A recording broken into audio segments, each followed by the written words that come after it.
નમસ્કાર મિત્રો, જીગર sir physics YouTube ચેનલમાં આપ દરેકનું હાર્દિક સ્વાગત છે.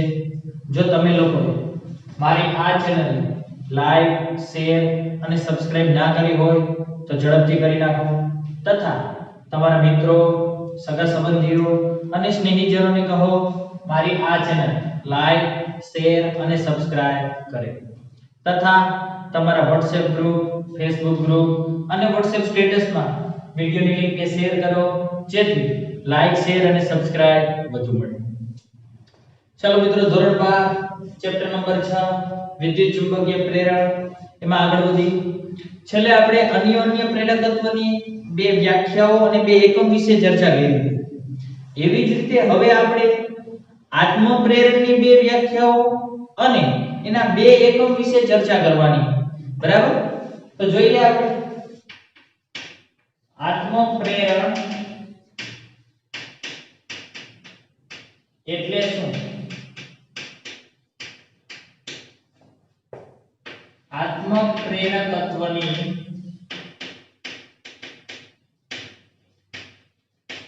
બે વ્યાખ્યાઓ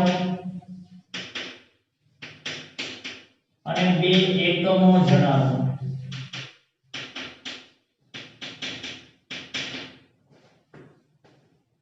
ચાલો, આત્મ પ્રેરણ આપણે અન્ય પ્રેરણ કોને કહેવાય એ જોયું. અન્યમાં શું હોય? અન્યના લીધે અન્યમાં એટલે બે ગૂંચળા, એક ગૂંચળામાં પ્રવાહ પસાર કરો એટલે એનું ચુંબકીય ક્ષેત્ર ઉદ્ભવે. ઈ ગૂંચળાનું ચુંબકીય ક્ષેત્ર બીજા ગૂંચળામાંથી પસાર થાય એટલે એમ કહેવાય બીજા ગૂંચળામાં ફ્લક્સ સંલગ્ન થયું, એની સાથે ફ્લક્સ સંકળાણું. બરાબર? અને હવે જો આ પહેલા ગૂંચળાના પ્રવાહમાં ફેરફાર કરી એટલે એનું ચુંબકીય ક્ષેત્ર બદલાય, ફેરફાર થાય. એ ચુંબકીય ક્ષેત્ર વધઘટ થાય એટલે બીજા ગૂંચળા સાથે સંકળાયેલું ફ્લક્સ પણ વધઘટ થાય. ફ્લક્સ બદલાય એટલે EMF ઉદ્ભવે, નવો પ્રવાહ મળે. આપણે જો આ ઘટના એટલે અન્ય પ્રેરણની ઘટના, અન્યના લીધે અન્યમાં. કમ્પ્લીટ. હવે આપણે જો આત્મ એટલે પોતાનામાં એટલે મતલબ એક જ ગૂંચળું હોય. તો આપણે શરૂઆત કરી. આત્મ પ્રેરણ કોને કહેવાય? તો લખો, જો કોઈ એક જ ગૂંચળામાં પ્રવાહ પસાર કરી, એક ગૂંચળામાં પ્રવાહ પસાર કર્યો એટલે એની અંદર ચુંબકીય ક્ષેત્ર ઉદ્ભવશે, પોતાનામાંથી પસાર થઈ છે. દાખલા તરીકે આપણે આકૃતિ દોરના, દાખલા તરીકે આ એક જ ગૂંચળું છે. બરાબર? આ વોલ્ટ જોડવા પડે કેમ? કારણ કે આમાંથી પ્રવાહ પસાર કરવાનો છે આપણે. દાખલા તરીકે આ રીતે પ્રવાહ પસાર કર્યો. બરાબર? એક જ ગૂંચળામાંથી પ્રવાહ પસાર કર્યો અને પછી એટલે આપણને ખબર પ્રવાહ પસાર થઈ છે એટલે આમાંથી ચુંબકીય ક્ષેત્ર રેખાઓ પસાર થઈ છે, કારણ કે પોતાનું ચુંબકીય ક્ષેત્ર ઉદ્ભવશે કોઈ એક દિશામાં. બરાબર? કઈ દિશામાં ઉદ્ભવે? પ્રવાહની દિશા ઉપર આધાર રાખે. જો આ દિશામાં પ્રવાહ હશે, આ દિશામાં, તો જમણા હાથના નિયમ મુજબ અંગૂઠાને પ્રવાહની દિશામાં રાખો. આવી રીતે હોય આમ, હું જે દિશામાં હાથ ફેરવું એ દિશામાં પ્રવાહ વહેતો હોય, ઉપરથી આ દિશામાં. તો જમણા હાથના અંગૂઠાની દિશામાં રાખો તો આ દિશામાં, અંદરની દિશામાં આ તરફ ચુંબકીય ક્ષેત્ર હોય, આ ચુંબકીય ક્ષેત્રની દિશા.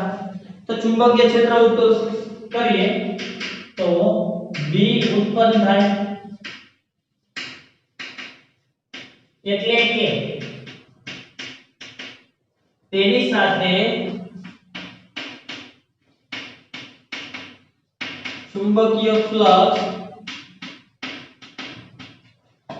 પ્રવાહને આપણે I નામ આપી દઈએ. પ્રવાહ I પસાર કરીએ તો ચુંબકીય ક્ષેત્ર B ઉત્પન્ન થાય છે. બરાબર? એટલે કે તેની સાથે ચુંબકીય ફ્લક્સ N phi સંકળાય. આપણને ખબર એ નાટા ધરાવતું ગૂંચળું છે એવું વિચારે અને પસાર થતું ચુંબકીય ફ્લક્સ N phi કોના સમપ્રમાણમાં હોય? તો કે પ્રવાહ. જો અહીંયા એક જ ગૂંચળું હોય તો આપણે નામ કહીએ કે N1 phi1 સમપ્રમાણમાં I1. બે ગૂંચળા હોય ત્યારે કેમાંથી પ્રવાહ પસાર કરો એનું નામ આપવું પડે, I2 કે I1. અને જેમાંથી પ્રવાહ પસાર કર્યો એના વિરુદ્ધમાં ફ્લક્સ સંકળાય એટલે અહીંયા નામ આપવું પડે. અહીંયા નામ આપવાની જરૂર નથી, એક જ ગૂંચળું. એક જ ગૂંચળામાં વહેતા પ્રવાહમાં તમે ફેરફાર કરશો તો પોતાનામાં આત્મમાં જ નવો એક પ્રવાહ ઉત્પન્ન થાય છે, નવું એક EMF રચાય છે. આ EMF એટલે પ્રેરિત EMF. બરાબર છે? ચાલો જોઈએ તો સમપ્રમાણ દૂર કરશું.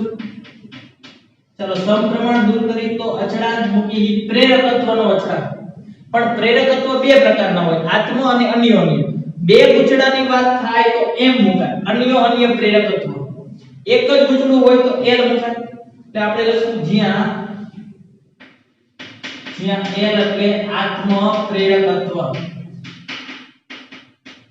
અથવા તો એને આત્મ પ્રેરણ અચળાંક પણ કહેવામાં આવે છે. આત્મ પ્રેરણ અચળાંક. ચાલો L ને કરતા કરી દો તો L ને કરતા કરવો હોય તો I છેદમાં આવતા રહેશે એટલે n phi ના છેદમાં I. તો આના આધારે એક વ્યાખ્યા થઈ જાય, કારણ કે બે વ્યાખ્યા દીધી છે, બે વ્યાખ્યા બે એકમ. આત્મ પ્રેરણની ઘટના સુધી છેલ્લે આપણે લખશું પોતાનામાં પ્રવાહનો ફેરફાર કરી એટલે પોતાનામાં જ EMF ઉત્પન્ન થઈ છે. આ ઘટના એટલે આત્મ પ્રેરણ. જે આપણે છેલ્લે લખવાનું. પેલાની વ્યાખ્યા શું લખાય? કોઈ એક ગૂંચળામાંથી પસાર થતા એકમ પ્રવાહ દીઠ, એક જ ગૂંચળાની વાત એટલે એક એકમ પ્રવાહ. યાદ કરો અન્યોન્ય પ્રેરકત્વની વ્યાખ્યા પણ આવી જ રીતે, પણ અહીંયા નામકરણ હતું. પછી m ને કરતા કર્યા હતા આપણે m12 અથવા m21, પછી વ્યાખ્યા દીધી. પણ એ બે ગૂંચળા હોય ત્યારે કોઈ એક ગૂંચળાનો પ્રવાહ હોય, બીજા ગૂંચળાનો ફ્લક્સ હોય. અહીંયા તો એક જ ગૂંચળાનો પ્રવાહ, એ જ ગૂંચળાનો ફ્લક્સ. એટલે આપણે લખશું કોઈ એક ગૂંચળામાંથી પસાર થતા એકમ પ્રવાહ દીઠ તેની જ સાથે સંકળાતા કુલ ચુંબકીય ફ્લક્સને જ આપણે શું કહીશું? આત્મ પ્રેરકત્વ. આ એક વ્યાખ્યા થઈ ગઈ. બોલો સમજ્યા?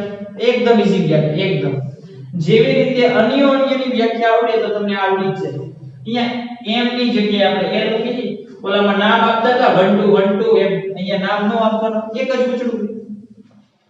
ચાલો આનો એકમ ફરીથી એના સૂત્ર ઉપરથી ફ્લક્સ નો થાય વેબર, આ તો સંખ્યા વેબર પ્રતિ એમ્પીયર, આ એક એકમ થઈ ગયું. ચાલો એક વ્યાખ્યા થઈ ગઈ. ચાલો બીજી વ્યાખ્યા થવી હોય તો આપણને ખબર છે ફ્લક્સ સંકળાય છે. હવે જો આ પ્રવાહમાં ફેરફાર કરે, હજી ચુંબકીય હજી નવું EMF ઉત્પન્ન નથી થયું. કેમ? કારણ કે હજી પ્રવાહ પસાર થયો, એ પ્રવાહમાં ફેરફાર નથી કર્યો. તમે પ્રવાહમાં ફેરફાર થાય તો ચુંબકીય ક્ષેત્રમાં ફેરફાર થાય, એટલે ચુંબકીય ફ્લક્સમાં ફેરફાર થાય. ફ્લક્સ બદલાય તો EMF ઉદ્ભવશે. તો હવે લખશું, હવે જો ગૂંચળાના પ્રવાહમાં ફેરફાર કરી તો B માં પણ ફેરફાર થાય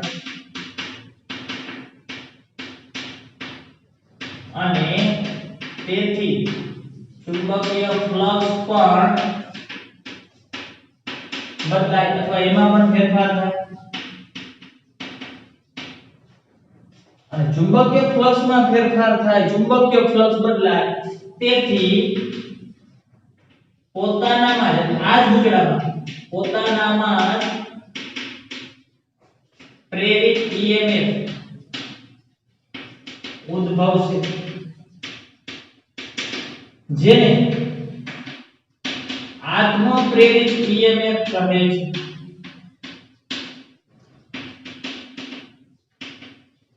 યાદ રાખો પોતાનામાં EMF ઉદ્ભવ્યું, ફ્લક્સમાં ફેરફાર થાય એમાં EMF ઉદ્ભવે. ફ્લક્સમાં આમાં જ ફેરફાર થાય છે, કારણ કે આની સાથે સંકળાયેલી ક્ષેત્ર રેખાઓ જ વધઘટ થઈ છે. એટલે આમાં નવું EMF ઉદ્ભવશે, પોતાનામાં જ ઉદ્ભવ્યું એટલે આત્મ પ્રેરિત EMF. બરાબર યાદ રાખજો. આત્મ પ્રેરિત EMF ને ઘણી વખત બેક EMF પણ કહેવામાં આવે છે. Back EMF. કેમ બેક EMF કહે? હમણાં હું છેલ્લે સૂત્ર તારવી લઉં પછી સમજો. એટલે આ પ્રશ્ન બીજી રીતે પણ પૂછાય. આત્મ પ્રેરિત EMF નું સૂત્ર તારવો. આત્મ પ્રેરિત EMF નું સૂત્ર તારવો. IMP પ્રશ્ન છે, વેરી મોસ્ટ IMP. જેવી રીતે અન્યોન્ય પ્રેરણની બે વ્યાખ્યા, એમ આત્મ પ્રેરણની પણ બે વ્યાખ્યા, બે એકમ. અથવા આત્મ પ્રેરિત EMF નું સૂત્ર અથવા તો બેક EMF નું સૂત્ર. Back EMF. કેમ બેક EMF કે એ હમણાં આપણે જોઈએ. ચાલો આનો અર્થ એવો થયો તમે થોડોક સમય પસાર થવા દીધો પછી સમય સાથે તમે પ્રવાહ બદલો. સમયની સાથે સાથે પ્રવાહ બદલો એટલે ચુંબકીય ક્ષેત્ર પણ સમય સાથે બદલાતું જાય છે. જેમ જેમ સમય વધશે ચુંબકીય ક્ષેત્ર પણ બદલાય. કેમ? પ્રવાહ બદલાય એટલા માટે. તેથી ફ્લક્સ પણ સમય સાથે બદલે. જે વસ્તુ બદલાતી હોય એનું સમયની સાપેક્ષે વિકલન કરાય. એટલે આ સમીકરણ 1 છે એનું સમયની સાપેક્ષે વિકલન કરતા. જેવી રીતે અન્યોન્ય પ્રેરકત્વમાં આપણે કર્યું આ જ વસ્તુ પણ અહીંયા એમ હતું. એનું આપણે t પ્રત્યે વિકલન કર્યું તો અહીંયા યાદ કરો. સેમ ટુ સેમ થિયરી માત્ર સંજ્ઞા બદલાય. તો આપણે લખશું તેથી સમીકરણ 1 નું t પ્રત્યે વિકલન કરતા ચલો સમીકરણ 1 નું વિકલન કરનારો એટલે બે બાજુ d/dt એન્ટર કરી નાખ્યા. અહીંયા પણ d/dt. ચાલો n તો પેલી બદલાઈ ની આડાની સંખ્યા સમય સાથે ઈ તો એમ જ રહેશે. n બહાર આવતા એટલે d phi ના છેદમાં dt. એમ પ્રવાહ સમય સાથે બદલાય. l સમય સાથે ન બદલાય. આત્મ પ્રેરકત્વ ઈ તો અચળ હોય બહાર આવતું di/dt. ચાલો હવે આની જગ્યાએ હું -એપ્સિલોન મૂકી દઉં. બોલો આ કે ના કેવી રીતે? કારણ કે આપણને ખબર એપ્સિલોન બરાબર થાય -n d∅/dt. યાદ કરો કે -n d∅/dt એટલે એપ્સિલોન કહેવાય. અહીંયા તો n d∅/dt એટલે આ માઈનસ ને આ બાજુ લઈ ગયું એટલે n d∅/dt હોય તો -એપ્સિલોન. તો એપ્સિલોન બરાબર શું થઈ જશે ચેક કરો. -l di/dt. કમ્પ્લીટ. જોવો તો હવે આના આધારે l ને કરતા કરી દો. l ને કરતા કરી દો એટલે આ n આ માઈનસ ની આ બાજુ લેતો હોય -એપ્સિલોન માઈનસ એટલે કે di/dt આખે આખું છેદમાં વહી જાય એટલે di ના છેદમાં dt આખે આખું છેદમાં. ચેક કરો તો l ની જો મિત્રો હવે આપણે શું કર્યું આ એપ્સિલોન માંથી આ જે સૂત્ર હતું એમાંથી l ને કરતા કરી દીધા. આને કરતા કર્યા માઈનસ નિશાની આ બાજુ લેતા આવ્યા અને di/dt છેદમાં આવતા એટલે આ સૂત્ર મળ્યું. તો હવે આના આધારે આત્મ પ્રેરકત્વની બીજી વ્યાખ્યા લખવી હોય તો આ રીતે લખી શકાય. જો આત્મ પ્રેરકત્વ છે એટલે એક જ ગૂંચળું હોય. એક જ ગૂંચળું હોય એનો અર્થ શું થાય કે એક ગૂંચળામાંથી વહેતા પ્રવાહના ફેરફારનો દર એક જ ગૂંચળામાંથી વહેતા પ્રવાહના ફેરફારનો દર એકમ હોય ત્યારે પોતાનામાં જ ઉદ્ભવતા EMF ને આત્મ પ્રેરકત્વ કહે છે. બોલો સમજાણી વ્યાખ્યા એકદમ ક્લિયર. જેવી અન્યોન્ય પ્રેરકત્વ માટે આપણે અહીંયા M12 લખતા હતા કે M21 નામકરણ આપતા હતા કારણ કે બે ગૂંચળા હતા 1 2 નામ કેવું પડે. તો એ જ પ્રમાણે અહીંયા એક જ ગૂંચળું છે તો પોતાનામાં પ્રવાહનો ફેરફાર થાય અને પોતાનામાં જ EMF ઉદ્ભવશે.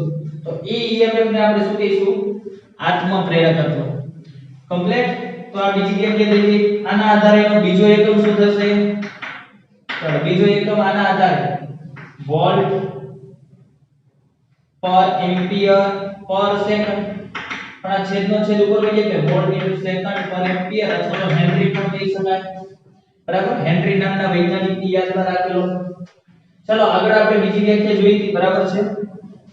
પહેલી વ્યાખ્યા એના આધારે અહીંયા સુધી આપણે વાત કરી. હવે આ બીજી વ્યાખ્યા આપણે એ પણ કીધું હતું કે આત્મ પ્રેરિત EMF હતું એ બેક EMF તરીકે પણ ઓળખાય છે. બેક એટલે પ્રતિ EMF. શું કામ? તો તમે અહીંયા જોઈ શકો આ EMF રહ્યું એ જે પ્રવાહનો ફેરફાર છે પ્રવાહનો ફેરફાર એનો વિરોધ કરે છે. જો આ EMF ઉત્પન્ન થતું EMF એને જ આપણે આત્મ પ્રેરિત EMF કહીએ અથવા તો બેક EMF કહીએ. આ EMF રહ્યું એ પ્રવાહના ફેરફારનો વિરોધ કરે એટલે કે જે ફેરફારનો વિરોધ કરે એને જડત્વ તરીકે આપણે ઓળખીએ છીએ. ધોરણ 11 યાદ કરો. જડત્વ એટલે ફેરફારનો વિરોધ કરવો. એટલે આ L અથવા તો આ EMF એક પ્રકારનું જડત્વ છે એમ કહી શકીએ આપણે. ખ્યાલ આવી ગયો એટલો કમ્પ્લીટ. તો પોતાની અંદર જ EMF ઉત્પન્ન થવાની જે ઘટના છે પોતાની જ અંદર પોતાના પ્રવાહમાં ફેરફાર કરી એટલે પોતાની અંદર જે EMF ઉદ્ભવે એને આત્મ પ્રેરણની ઘટના કહેવાય. કમ્પ્લીટ. ચલો ત્યાર પછી આપણે આગળ વધીએ તો ત્યાર પછીનો જે પ્રશ્ન આવે છે એ પ્રશ્ન આવે છે L લંબાઈ, A આડછેદનું ક્ષેત્રફળ અને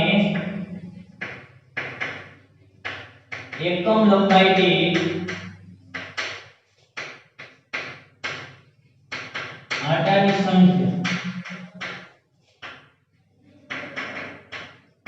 n ને L લંબાઈ, A આડછેદનું ક્ષેત્રફળ હોય, એકમ લંબાઈ દીઠ આંટાની સંખ્યા n હોય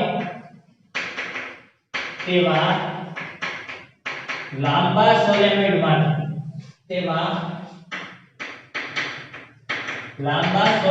માટે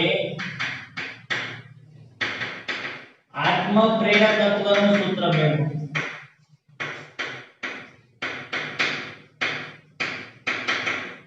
ચલો શું કે આવી વાત કરે L લંબાઈ હોય,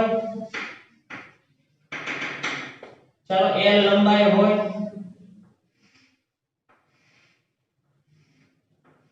ધારો કે L લંબાઈ છે જેના આડછેદનું ક્ષેત્રફળ a જેટલું, એના ઉપર આંટાની સંખ્યા તો જ એને સોલેનોઇડ કહેવાય. ધારો કે આંટાની સંખ્યા n છે એટલે એકમ લંબાઈ દીઠ આંટાની સંખ્યા. આમાંથી ક્યાંકથી પ્રવાહ પસાર થતો હોય છે, બરાબર. એવા લાંબા સોલેનોઇડ માટે આત્મ પ્રેરકત્વ મેળવવાનું હોય એટલે એક જ ગુંચડું હોય એટલે તેને આત્મ કહી દીધી. અન્ય પ્રેરકત્વ કેને કહેવાય? અન્યના લીધે અન્યમાં EMF ઉદ્ભવે તો અન્ય પ્રેરકત્વ મેળવવાનું હોય તો બે સોલેનોઇડની જરૂર પડે, જે આપણે આના આગળના લેક્ચરમાં મેળવ્યું હતું. બે લાંબા સોલેનોઇડ માટે અન્ય પ્રેરકત્વનું સૂત્ર મેળવો તો એમાં બે સોલેનોઇડ હોય. જ્યારે પણ અન્ય પ્રેરકત્વ મેળવવાનું હોય ત્યારે બે ગુંચડા હોય, આત્મ મેળવવાનું હોય ત્યારે એક જ ગુંચડું હોય. પછી ગુંચડા તરીકે ચોરસ હોય, લંબચોરસ હોય, વર્તુળાકાર હોય, સોલેનોઇડ હોય, કોઈ પણ હોઈ શકે. બોલો આ ક્લિયર થઈ ગયું? તો આપણે લખશું આકૃતિમાં L લંબાઈ, A આડછેદ અને એકમ લંબાઈ દીઠ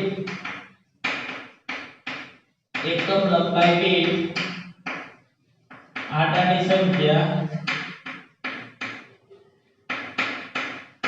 n હોય તેવો એક લાંબો સોલેનોઇડ દર્શાવેલો.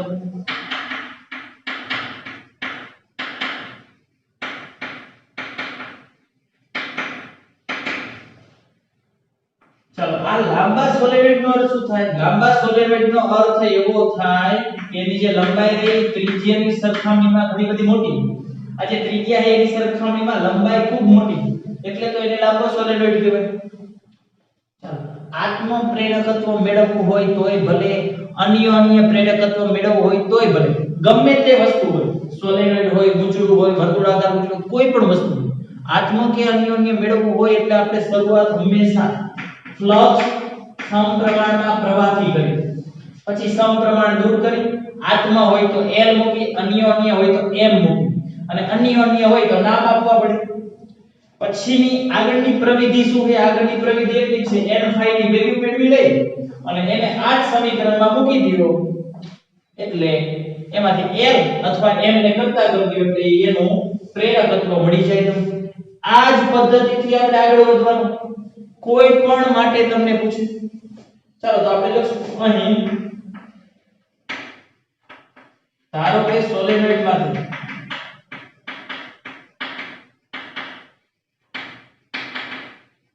પસાર થતો પ્રવાહ I છે. તેથી સોલેનોઇડ માંથી જેવો પ્રવાહ પસાર કરશો એટલે સોલેનોઇડ ની અંદરના ભાગમાં ચુંબકીય ક્ષેત્ર ઉદ્ભવશે અને ઈ ચુંબકીય ક્ષેત્ર આપણને ખબર છે ચેપ્ટર નંબર 4 માં શીખી ગયા હતા. અક્ષને સમાંતર હોય તો આ બાજુ વિશે કાં તો આ બાજુ એ દિશા શોધવી હોય તો જમણા હાથના નિયમનો ઉપયોગ આપણે કરી શકીએ, આપણને ખબર. પરંતુ પ્રવાહ કઈ દિશામાંથી પસાર થાય એ ખબર હોવી જોઈએ. આ બાજુથી પસાર થાય કે આ બાજુથી, એના આધારે અક્ષને સમાંતર ચુંબકીય ક્ષેત્ર મળશે. આ બાજુ કાં તો આ બાજુ. એટલે આપણે લખશું તેથી ઉદ્ભવતું ચુંબકીય ક્ષેત્ર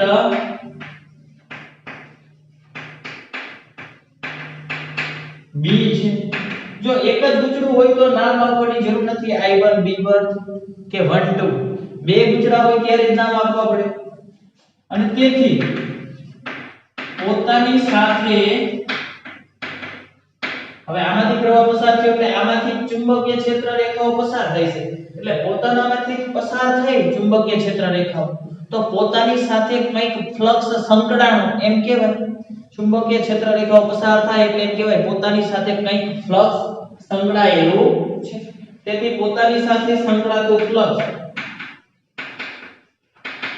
સંકળાતું ચુંબકીય ફ્લક્સ n થાય છે. આપણે n આંટા ધારેલા છે.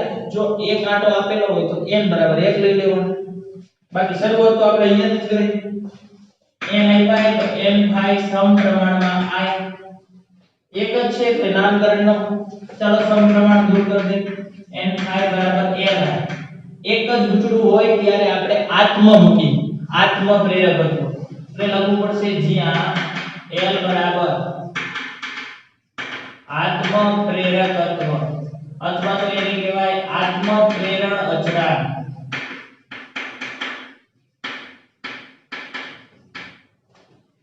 ચાલો આમાંથી આપણે શું કરતા પેલા n5 ની વેલ્યુ મેળવી. n5 પડી જાય પછી ઈ જ કિંમતને આપણે આમાં મૂકી દઈશું, l ને કરતા કરવી. તો હવે આપણે લખશું હવે n5 બરાબર શું થઈ જશે? n5 એટલે b a cos θ. જો એક ગૂંચળું હોય ત્યારે ક્ષેત્રફળ કે ચુંબકીય ક્ષેત્રની ઉપાધિ જ કરવાની હોય, કારણ કે એક જ ગૂંચળું હોય તો એનું ચુંબકીય ક્ષેત્ર અને એનું ક્ષેત્રફળ આવશે આડછેદનું. બોલો આ કે બે ગૂંચળા હોય ત્યારે મેં કીધું જેમાંથી પ્રવાહ પસાર કર્યો હોય એનું ચુંબકીય ક્ષેત્ર હોય, કારણ કે જેમાંથી પ્રવાહ પસાર કરો એને ચુંબકીય ક્ષેત્ર ઉદ્ભવે. અને ક્ષેત્રફળ બે ગૂંચળામાંથી નાના ગૂંચળાનું લેવાનું હોય, પણ ક્યારે અન્ય પ્રેરકત્વ હોય તો. ચાલો એને B એટલે સોલેનોઇડ નું ચુંબકીય ક્ષેત્ર, એનું સૂત્ર તમને ખબર છે μ0 n I.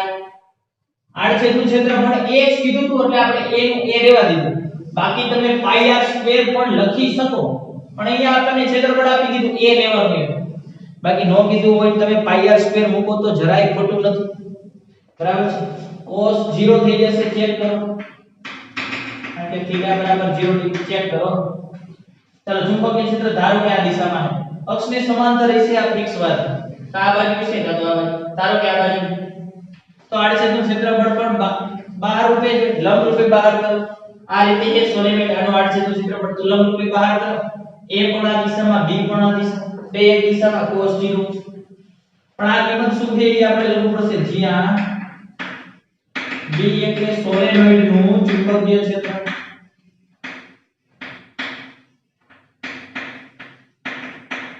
અને કેટલું હોય તો કે μ0 સ્મોલ n I છે, ચેપ્ટર 4 માં ભણી ગયા છીએ આપણે.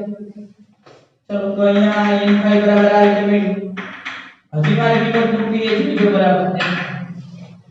જો આપણને કેપિટલ n ક્યાંય આપ્યો જ નથી, એકમ લંબાઈ દીઠ આંટાની સંખ્યા આપી તો સ્મોલ n ના સ્વરૂપમાં સૂત્ર મેળવી આપણે. બાકી તમે કેપિટલ n ના સ્વરૂપમાં સૂત્ર મેળવો તો પણ ખોટું નથી, પણ આપણને સ્મોલ n આપ્યા હોય તો સ્મોલ n ના સ્વરૂપમાં. એટલે આની કિંમત ન મુકાય, આને તો રાખવાનું છે. આના સ્વરૂપમાં મેળવવાનું એટલે આને રાખી દો, એટલે કિંમત આની મુકાય. તો આના બરાબર શું થઈ જાય? m l થઈ જાય. બોલો આ હતું એમનો μ0 n I a cos 0 એટલે કૌંસમાં કારણ લખશું, કારણ કે સ્મોલ n બરાબર n ના છેદમાં l થાય, ખબર છે આપણને. તો કેપિટલ N બરાબર શું થાય? n m. ચાલો n થાય બરાબર આવું થયું μ0 n square μ0 n square I a અને n5 મળી ગયા. n5 ની કિંમત સમીકરણ 1 માં મૂકી દો. ચાલો સમીકરણ 1 માં n5 ની કિંમત મૂકતા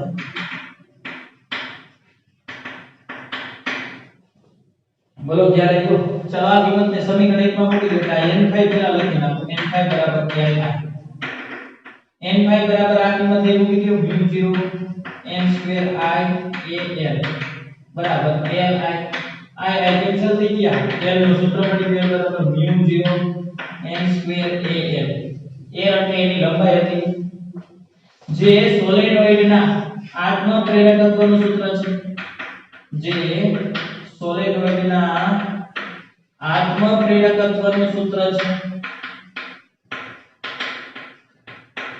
પદ્ધતિ સેમ ટુ સેમ એક જ છે અને વેરી મોસ્ટ ટાઈમિંગ પ્રશ્ન પણ છે જો બે સોલેનોઇડનું આત્મ અન્યોન્ય પ્રેરકત્વ પૂછે તો ઈ પણ પ્રશ્ન મોસ્ટ ટાઈમિંગ કે એક જ સોલેનોઇડનું હોય તો આત્મ પ્રેરકત્વ ઈ પણ આ રીતે મળશે પણ વચ્ચેનું માધ્યમ હવા હતું એટલે μ0 આવ્યા વચ્ચે કોઈ માધ્યમ નથી પરંતુ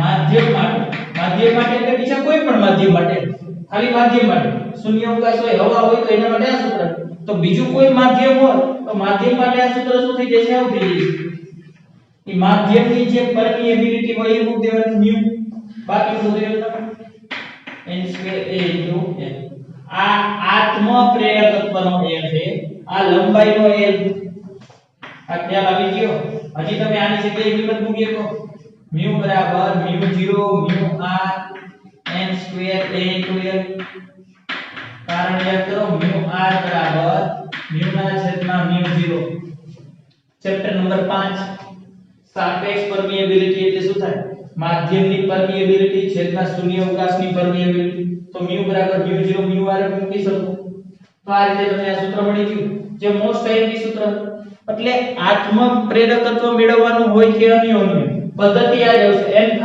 સમપ્રમાણમાં i થી શરૂઆત કરો આત્મ હોય તો l મૂકી અન્ય હોય તો m મૂકી એમાં n5 ને પેલા વેલ્યુ મેળવી લ્યો એ કિંમત ફરીવાર આમાં મૂકો એટલે જવાબ મળશે તમને કોઈ પણ સૂત્ર બોલો ખ્યાલ આવી ગયો ખબર પડી જાય કમ્પ્લીટ તો આપણે આગળ વધી ત્યારબાદ આપણો મોસ્ટ ટાઈમની પ્રશ્ન હતો હવે આના પછી આગળ જે પ્રશ્ન ભણવા જઈએ એ પણ ખૂબ મોસ્ટ ટાઈમની પ્રશ્ન છે આ બધાય પ્રશ્ન બે ગુણ માટેના ખૂબ જ અગત્યના પ્રશ્નો છે એટલે ખાસ વ્યવસ્થિત રીતે એને તૈયાર કરવા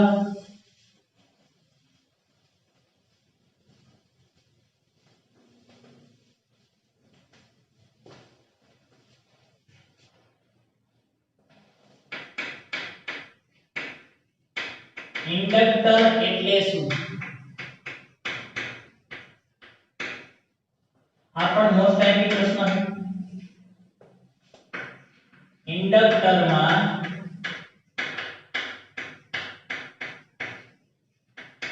સંગ્રહિત ઊર્જા નું સૂત્ર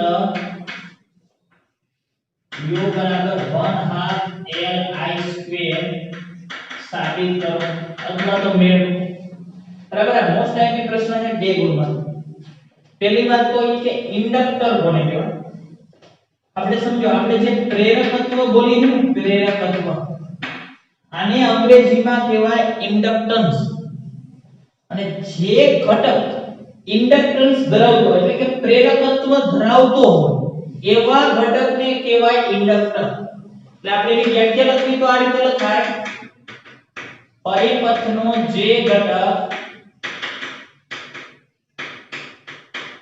પ્રેરકત્વ ધરાવતો હોય પ્રેરકત્વ એટલે ઇન્ડક્ટન્સ બરાબર છે પ્રેરકત્વ ધરાવતો હોય તો તેને આપણે કહીશું ઇન્ડક્ટર અંગ્રેજી નામ ઇન્ડક્ટર એટલે પ્રેરકત્વ ધરાવનાર જે ઘટક પ્રેરકત્વ ધરાવે એને કહેવાય ઇન્ડક્ટર તો આપણે અત્યાર સુધી જોયું લાંબો સોલેનોઇડ ઈ પણ એક પ્રકાર ઇન્ડક્ટર કહેવાય પછી વર્તુળાકાર ગુંચડું આવે તો ઈ પણ એક ઇન્ડક્ટર કહેવાય ટૂંકમાં એક પ્રકારનું ગુંચડું બરાબર કે જે પ્રેરકત્વ ધરાવે એ ઇન્ડક્ટરમાં આપણે સંગ્રહિત ઊર્જાનું સૂત્ર U બરાબર 1/2 Li² સાબિત કરવાનું અને આપણને ખબર જ્યારે કોઈ ગુંચડામાં અથવા તો ઇન્ડક્ટરમાં આત્મ પ્રેરિત EMF ઉદ્ભવે આત્મ પ્રેરિત EMF નો અર્થ શું થાય એક જ ગુંચડામાં પ્રવાહમાં વધઘટ કરો તો પોતાનામાં નવો પ્રવાહ જનરેટ થાય પ્રેરિત પ્રવાહ એને આપણે EMF ને આપણે આત્મ પ્રેરિત EMF કહીએ. ઉદ્ભવે છે તેને બેક નું ગુજરાતી થાય પ્રતિ EMF કહે છે. આ આપણને ખબર છે. કારણ કે જ્યારે કોઈ સૂચનામાં આત્મ પ્રેરિત EMF ઉદ્ભવે તો એને બેક EMF પણ કહેવાય. કેમ? કારણ કે આ EMF આ જે બેક EMF કીધું, આ આત્મ પ્રેરિત EMF કીધું, આ બેક EMF રહ્યું ઈ પ્રવાહના ફેરફારનો વિરોધ કરે છે. આનો એક જ કામ એ EMF આપણે લેન્ઝનો નિયમ ભણી ગયા હતા. જે ઉત્પન્ન થાય એ પ્રવાહ હોય કે EMF, જે ઉત્પન્ન થતું EMF હોય કે ઉત્પન્ન થતો પ્રવાહ, એને જે ઉત્પન્ન કરે એનો જ આ ઉત્પન્ન થતો પ્રવાહ રહ્યો ને વિરોધ કરે. આપણે એ તો ભણી ગયા એટલે આ વિરોધ તો કરવાનો છે. ટૂંકમાં પ્રવાહ વધતો હોય છે તો આ ઘટાડવાનું કામ કરશે, પ્રવાહ ઘટતો હોય છે તો આ વધારવાનું કામ કરશે. આનું કામ વિરોધ કરવાનું. એટલે હવે વિચાર, આપણે પ્રવાહ પ્રસ્થાપિત કરવો હોય એટલે આપણે ઇન્ડક્ટરમાંથી પ્રવાહ પસાર કરવો હોય છે. ટૂંકમાં પ્રવાહ અત્યારે છે એને વધારવો હોય એટલે આપણે આની વિરુદ્ધમાં કામ કરવું પડશે. કારણ કે આ તો પ્રવાહને ઘટાડવાનું કામ કરે. આ શું કરે? પ્રવાહને ઘટાડે. એવું સમજી લ્યો ઇન્ડક્ટર એટલે એક પ્રકારનું ગૂંચળું. એ ગૂંચળામાંથી આપણે પ્રવાહ પસાર કરવો હોય. આ ગૂંચળું, આ કોઈ ગૂંચળું લીધારો બરાબર. આ ગૂંચળામાંથી આપણે પ્રવાહ પસાર કરવો. અત્યારે 0 પ્રવાહ હતો, પ્રવાહ છે જ નહીં એટલે પ્રવાહ પસાર કરવો એટલે ટૂંકમાં પ્રવાહ વધાર્યો, 0 માંથી કંઈક અપ કર્યું તો પ્રવાહ વધારવાનું કામ કરી આવે. એટલે આની અંદર EMF જે ઉત્પન્ન થયું હોય છે એ કામ શું કરશે? ઘટાડશે. એટલે આપણે એ EMF ની વિરુદ્ધમાં કાર્ય કરવું પડશે. બરાબર. તો એ કાર્ય રહ્યું આપણે જે કાર્ય કરી એ કાર્ય આ ઇન્ડક્ટર ની અંદર ઊર્જા સ્વરૂપે સંગ્રહ પામે. આ આટલી ઊર્જા છે એમ આપણે સાબિત કરવાનું. તો આપણે લખશું આ ફેરફારનો વિરોધ કરે. તેથી ઇન્ડક્ટરમાં પ્રવાહ પ્રસ્થાપિત કરવા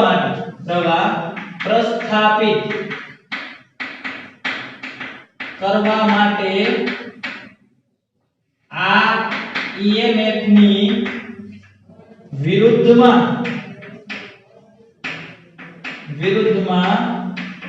કાર્ય કરવું પડશે.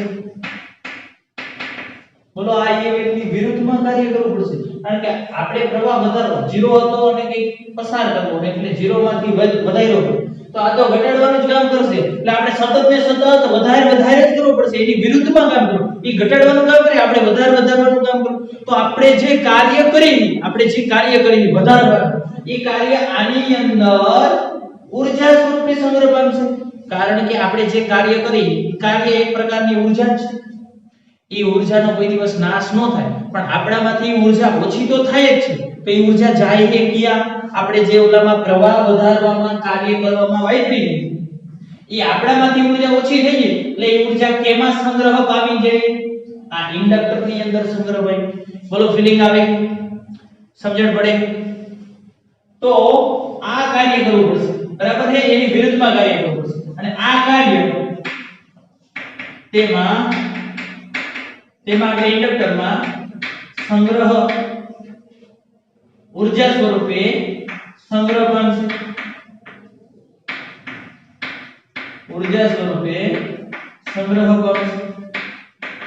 તો આવું કુલ કાર્ય શોધવું હોય આપણે આખું કાર્ય. તો પહેલા શું કરે? પહેલા થોડાક સમય માટે પ્રવાહ પસાર કરો. તો એ થોડાક સમય માટે પ્રવાહ પસાર કરવા માટે જે સૂક્ષ્મ કાર્ય કરવું પડે, એ સૂક્ષ્મ કાર્ય શોધી લ્યો તમે. એ સૂક્ષ્મ કાર્ય મળી જાય તો આવા સૂક્ષ્મ કાર્યને બધાને ભેગા કરતા જાવ એટલે કુલ કાર્ય મળી જાય છે. ટોટલ આય પ્રવાહ પસાર કરવા માટે. ફોર એક્ઝામ્પલ હું કેવું કહેવા માંગુ, દાખલા તરીકે આપણે 10 મિનિટ માટે પ્રવાહ પસાર કરવાનો, 10 મિનિટ માટે પ્રવાહ સતત વધારવાનો. તો પહેલા સૌપ્રથમ ખૂબ નાના સમય માટે પ્રવાહ પસાર કરો, 1 સેકન્ડ કે 2 સેકન્ડ માટે. ખૂબ ઓછા સમય માટે પ્રવાહ પસાર કરવો, અને એના માટે આપણે જે સૂક્ષ્મ કાર્ય કરવું પડશે, કારણ કે પ્રવાહને થોડાક સમય માટે પસાર કરી, તો થોડાક સમય માટે પ્રવાહ પસાર કરવા માટે જે સૂક્ષ્મ કાર્ય કરવું પડે એ પહેલા શોધી લો. પછી આવા 1 સેકન્ડ માટે, બીજી સેકન્ડ, ત્રીજી, આ રીતના દરેક 1 સેકન્ડ માટેના કાર્યને બધાયને ભેગા કરી નાખો. એ સૂક્ષ્મ કાર્યને ભેગા કરી નાખો. ભેગા કરો એટલે સંકલન, એટલે કુલ કાર્ય આખા પ્રવાહની 10 મિનિટ માટેના પ્રવાહનું કુલ કાર્ય આપણને મળી જશે, અને એ કાર્ય એટલે ઊર્જા. બોલો ખ્યાલ આવ્યો? એટલે આપણે લખશું dt જેટલા સમયમાં પ્રવાહ પસાર કરવા માટે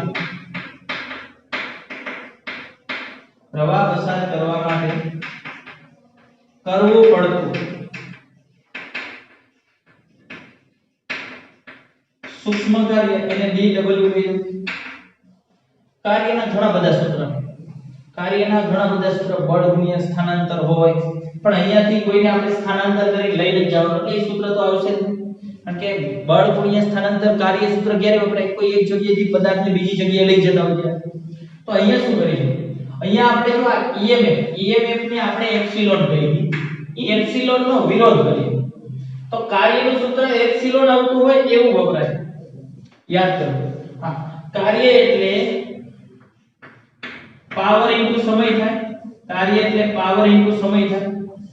પણ સૂક્ષ્મ સમય લીધો dt, તો dt એટલે પાવર નું એવું સૂત્ર છે, કારણ કે પાવર એટલે થાય એકમ સમયમાં ખર્ચાતી ઊર્જા, એટલે dt. કાર્યના છેદમાં સમય એટલે પાવર, પણ આપણે કાર્ય જોયું હતું, એટલે કાર્ય બરાબર પાવર ગુણ્યા સમય, કારણ કે પાવર બરાબર તો ખરેખર આ સૂત્ર છે, તો w બરાબર p, પણ સૂક્ષ્મ લીધો એટલે dw dt.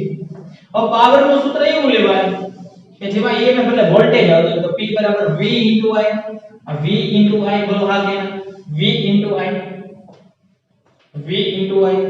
ખ્યાલ આવી ગયો કમ્પ્લીટ. આ dt અને p બરાબર એપ્સિલોન i. રેડી? કેપિટલ આ સૂક્ષ્મ કાર્ય મળી ગયું dw, કારણ કે EMF નો વિરોધ કરી એપ્સિલોન. પ્રવાહ I જેટલો પસાર કરવાનો છે, I જેટલો પ્રવાહ ભાગે ના, તો આ તો નક્કી થઈ ગયું કે આપણે પ્રવાહ પસાર કરવાનો એના માટે અને EMF નો વિરોધ, એવું કાર્યનું સૂત્ર લેવું જોઈએ એટલે મળી. તો હવે કુલ કાર્ય કરવું તો આપણે લખશું t સમય માટે અથવા તો કરવું પડતું કુલ કાર્ય. ચાલો કુલ કાર્યને આપણે w કહીએ, તો આવા જેટલા સૂક્ષ્મ કાર્ય છે એ બધાને ભેગા કરી નાખો એટલે સંકલન dw એટલે થાય એપ્સિલોન i dt. બોલો હા કે? પણ જો dt હોય તો t નું સંકલન વિકલન થાય, પણ EMF તો સતત વિરોધ કરવાનો, પ્રવાહ પસાર કરવો. પણ હજી આપણે એપ્સિલોન ની કિંમત મૂકીએ કે જો બે EMF નું આપણે સૂત્ર હમણાં જ નહીં મૂક્યું. એપ્સિલોન બરાબર -l di ના છેદમાં dt. બોલો હા કે? એપ્સિલોન બરાબર -l di ના છેદમાં dt મૂકી દો. એપ્સિલોન ની જગ્યાએ -l, એપ્સિલોન ની જગ્યાએ -l di ના છેદમાં dt. આ i ના i અને આ dt એટલે dt એમ. બોલો આ dt કેન્સલ. એપ્સિલોન ની કિંમત મૂકી આ i dt એમ. dt cancel. ઋણ નિશાની અવગણ થાય. કેમ હું ઋણ નિશાની અવગણ હું બરાબર સમજજો.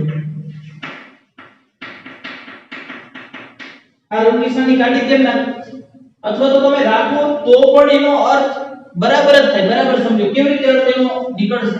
કારણ કે આપણે જે કાર્ય કરી એ EMF હોય એની વિરુદ્ધમાં કામ કરો, એટલે EMF નું સૂત્ર આવ્યું, એની વિરુદ્ધમાં આપણે કામ કરવાનું છે, એટલે માઈનસ નિશાની રહેશે તમારે રાખવી હોય તો. પરંતુ આપણે કરેલું કાર્ય, આપણે જે ઊર્જા સંગ્રહ પામશે એ તો કંઈક રહેશે, 5 જૂલ, 10 જૂલ, 15 જૂલ. આપણે કામ તો કરી છે એટલે ઊર્જા સંગ્રહ પામવાની છે, એટલે પ્લસમાં હોવી જોઈએ. એટલા માટે ઋણ નિશાની અવગણો. ખરેખર અંદર રે તો એનો અર્થ એવો નથી થતો કે ઊર્જા એ ઋણમાં છે. એનો અર્થ એવો થાય કે બે EMF કામ કરે છે એની વિરુદ્ધમાં તમે કામ કરો છો. એ તો પહેલા જ આપણે વાત કરી. બોલો ખ્યાલ આવી ગયો? તો અહીંયા શું વધ્યું સંકલનમાં? l i અને di. ચાલો l તો અચળ જ હોય, di હોય તો i નું સંકલન થાય, l નું ન થાય, l બહાર આવતા લે સંકલનમાં i di. ચાલો આનું સંકલન કેવી રીતે થાય? x dx હોય તો જેટલી ઘાત હોય એમાં એક ઘાત એડ કરો, i di એટલે એક ઘાત કે તો એક ઘાત એડ કરો એટલે બે થઈ, જેટલી ઘાત હોય એટલી ઘાત વડે ભાગી નાખો, સૂત્ર મળી ગયું. 1 થી ડબલ બરાબર 1/2 આ 1/2 li સ્ક્વેર. આ કાર્ય એટલે ઇન્ડક્ટરમાં સંગ્રહાતી ઊર્જા તો સંગ્રહ પામતી ઊર્જા એ સંગ્રહાતી ઊર્જા ને એવું કહીએ. આ કાર્ય એટલે u 1/2 li સ્ક્વેર. આ સૂત્ર મળી ગયું. મોસ્ટ ટાઈમથી સૂત્ર એ બે ગુણવાળું એકદમ સરળ 3-4 સ્ટેપ થાય છે સમજો. પહેલા સૂક્ષ્મ કાર્ય પછી આખું કાર્ય મેળવી લો એટલે ટોટલ મળી જશે. બરાબર છે? આટલી ખબર પડી જાય તો અહીંયા સુધી આ સૂત્ર મેળવવાનું. હવે સમજો આટલું કાઢી નાખવું. બરાબર, આટલું તમે લખી નાખ્યું છે. તો હવે જો આ સૂત્ર રહ્યું, આ સૂત્ર ગતિ ઊર્જા કે બરાબર 1/2 mv² જેવું જ દેખાય છે. જો એના જેવું દેખાય કે બરાબર 1/2 mv². આ ઊર્જા છે, આ ઊર્જા આ ગતિ છે, આ સંગ્રહ પામતી ઊર્જા એટલે સ્થિતિ ઊર્જા કેવી તો કહી શકીએ. આ ઊર્જા છે, આ ઊર્જા 1/2 અહીંયા દળ છે તો અહીંયા આત્મ પ્રેરકત્વ છે, અહીંયા વેગનો વર્ગ છે તો અહીંયા પ્રવાહનો વર્ગ. ટૂંકમાં એમ કેવું હોય તો કહી શકાય આ k બરાબર 1/2 mv². આ ગતિશાસ્ત્ર માટેની ઊર્જા છે. ગતિશાસ્ત્ર એટલે જ્યારે કોઈ પદાર્થ ગતિ કરતો હોય તો એ પદાર્થ સાથે સંકળાયેલી ગતિ ઊર્જા કેટલી તો i. અને આ વિદ્યુત શાસ્ત્ર માટેનું ચેપ્ટર કહેવાય. વિદ્યુત આપણે વિદ્યુત પસાર કરેલી એમાં ઊર્જા. તો સમજો બે સૂત્ર એક જેવા દેખાય છે એટલે આપણે એવું કહી શકીએ જેવી રીતે ચાક ગતિ ચેપ્ટર હતું, યાદ કરો ચાક ગતિ ચેપ્ટર. તો ચાક ગતિ ચેપ્ટરમાં આપણે એવું કહેતા કે રેખીય ગતિમાં આપણે જેને રેખીય વેગ કહી એને ચાક ગતિમાં આપણે કોણીય વેગ બોલતા હતા. આપણે રેખીય ગતિમાં જેને આપણે બળ તરીકે ઓળખી એવી જ વસ્તુ ટૂંકમાં જેવું બળ કામ કરે છે એવું જ કામ ચાક ગતિમાં ટોર્ક કરતું હતું. ખ્યાલ આવે? તો એ જ વસ્તુ અહીંયા થઈ કે જેવું કામ દળનું છે એવું જ કામ અહીંયા L નું છે. દળ શું કામ કરે? દળ જળ જેવું છે. આપણે ધોરણ 11 માં ભણી ગયા હતા કે બસ ઊભી હોય અને અચાનક ચાલુ થાય તો આપણે પાછળ તરફ ધકેલાઈ જઈએ. બસ ચાલુ હોય અને અચાનક ઊભી રહે તો આપણે આગળ તરફ ધકેલાઈ જઈએ. કેમ? કારણ કે આ દળ જળ જેવું છે, આને ખબર નથી પડતી. આ શું કરે? ફેરફારનો વિરોધ કરે. બસ ચાલુ હતી તો બસ આને ચાલુ જ રહેવું છે. બસ ઊભી રહે તો આને ઊભું નથી રહેવું, એને વિરોધ કરવો હોય કે હું ઊભો નહીં રહું એટલે આગળ ખસી જતું. એટલે આ એક જડત્વ હતું. તો એવી રીતે દળ જેમ જડત્વ છે એમ L પણ એક જડત્વ જ છે. યાદ રાખજો. આ દળ અને L એટલે આત્મ પ્રેરકત્વ બંને જડત્વના માપ છે એમ કહેવાય. બેનું કામ શું છે? વિરોધ. તો અહીંયા આપણે કીધું L ની વિરોધ જ કરે. L એક પ્રકારનું EMF છે. L ની વ્યાખ્યા શું હતી? યાદ કરો. L ને તમે કરતા કરી દેશો એપ્સિલોન બરાબર -L di ના છેદમાં dt. તો L ને કરતા કરી દો તો di ના છેદમાં dt આવશે. આ તો એક પ્રકારનું EMF. આ એકમ લઈ લ્યો તો જે EMF મળે એ આત્મ પ્રેરકત્વ કહેવાય. di ના છેદમાં dt એકમ હોય તો ઉત્પન્ન થતું EMF ઈ જ આત્મ પ્રેરકત્વ કહેવાય. એટલે આત્મ પ્રેરકત્વ એક પ્રકારનું EMF વિરોધ કરે એટલે આ વિરોધ જ કરે. જડત્વનું માપ એટલે જડત્વ એટલે ફેરફારનો વિરોધ કરવો. પ્રવાહ વધારવો તો આપણે તો એ ઘટાડવાનું કામ કરે. આપણે પ્રવાહ ઘટાડવો હોય તો એ વધારવાનું કામ કરે. ખ્યાલ આવી ગયો? તો અહીંયા સુધી આ પ્રશ્ન લખવાનો છે. મોસ્ટ ટાઈમલી પ્રશ્ન છે 2 ગુણ માટે એકદમ સરળ. પહેલા સૂક્ષ્મ કાર્ય શોધો, આખા માટેનો કાર્ય એટલે સંકલન કરો એટલે જવાબ મળશે. પરંતુ સૂક્ષ્મ કાર્યનું સૂત્ર એવું લેવું જોઈએ આ EMF આવે અને પ્રવાહ આવે. કારણ કે આપણે EMF નો વિરોધ કરવાનો છે અને પ્રવાહ પસાર કરવાનો એવું સૂત્ર લીધું. ત્યારબાદ સંકલન કરો એટલે જવાબ મળશે. બરાબર છે? તો બાકીની જે ચર્ચા છે એ આપણે આવતા લેક્ચરમાં કરીશું.